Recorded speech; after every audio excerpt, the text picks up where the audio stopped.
Hi అండి, welcome to honey Hanu vlogs. ఇవాల్టి recipe వచ్చేసి ఆలూ పరోటా.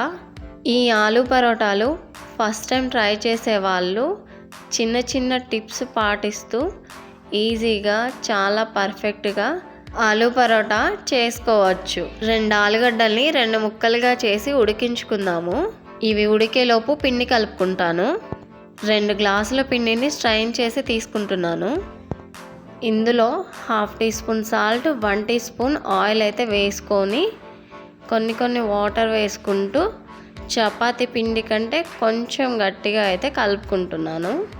ఎందుకంటే ఆలు స్టఫ్ అనేది పరోటా చేస్తున్నప్పుడు బయటికైతే వచ్చేస్తుంటుంది. ఇలా కలుపుకుంటే సరిపోతుంది. ఒక 5 నిమిషాలు ఈ పిండిని పక్కన పెట్టేసుకుందాము. ఆలుగడ్డలు అయితే ఉడికిపోయాయి. ఇవి చల్లారిందాక పక్కన పెట్టుకుందాము. 5-6 పచ్చిమిరపకాయలు, 1 ఉల్లిగడ్డ, కొత్తిమీర సన్నగా కట్ చేసి పక్కనైతే పెట్టేసుకుందాము. పచ్చిమిరపకాయలు, టేస్ట్కి సరిపడా సాల్ట్, 1 టీ స్పూన్ వాము, 1 టీ స్పూన్ జీలకర్ర, 1 టీ స్పూన్ ధనియా పౌడర్. వీటన్నిటిని మిక్సీ పట్టేసుకుందాము. చూపిస్తున్న విధంగా మిక్సీ పట్టేసుకుంటే సరిపోతుంది. ఆలూని అయితే మ్యాష్ చేసుకున్నాను. ఇందులో కట్ చేసిన ఆనియన్స్, కొత్తిమీర, పచ్చిమిరపకాయల పేస్టు ఇదంతా మొత్తాన్ని కలిపేసుకుంటున్నాను.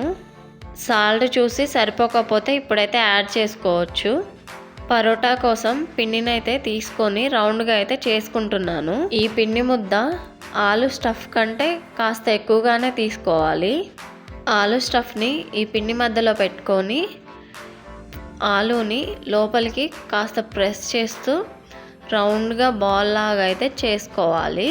ఆలు స్టఫ్ని అయితే పూర్తిగా పిండితోటైతే కవర్ చేసుకోవాలి, లేకపోతే ఆలు అనేది బయటకు వచ్చేస్తుంది. ఆ తర్వాత కొంచెం పిండిని వేసుకొని పరోటానైతే ఒత్తేసుకుందాము. కాస్త ఎక్కువ పిండే తీసుకోవాలి. ఈ పరోటాని బాగా గట్టిగా ప్రెస్ చేస్తూ అయితే చేయొద్దు, నార్మల్గా అయితే చేసుకోవాలి. గట్టిగా ప్రెస్ చేస్తే కొసలైతే పగిలిపోతాయి. ఈ మాత్రం మందం ఉంటే సరిపోతుంది. దీని మీద అంటుకున్న పిండిని అయితే దులిపేసుకోవాలి. ప్యాన్ని మీడియం ఫ్లేమ్ మీద ఉంచి ఈ పరోటాని అయితే కాల్చుకోవాలి. 2 సైడ్లు అటు ఇటు తిప్పుకుంటూ కాల్చుకోవాలి. ఈ పరోటాల్ని నేనైతే నెయ్యి వేసుకొని అయితే కాల్చుకుంటున్నాను. 1 టీ స్పూన్ నెయ్యి అయితే 1 సైడ్ అయితే వేసుకుంటున్నాను. చుట్టూ స్ప్రెడ్ అయితే చేస్తున్నాను. 2 పక్కల నెయ్యి వేసుకుంటూ కాస్త కలర్ వచ్చిన దాకా అయితే దీన్ని కాల్చుకోవాలి. నెయ్యి ఎక్కువగా తినేవాళ్ళు 2 టేబుల్ స్పూన్స్ వరకు నెయ్యిని అయితే యూస్ చేయొచ్చు. పరోటా అయితే మంచి కలర్ వచ్చింది. ఆలు పరోటా అయితే రెడీ అయింది. సాఫ్ట్ ఆలు పరోటా అయితే రెడీ అయింది. చూడండి, చాలా బాగా అయితే వచ్చింది.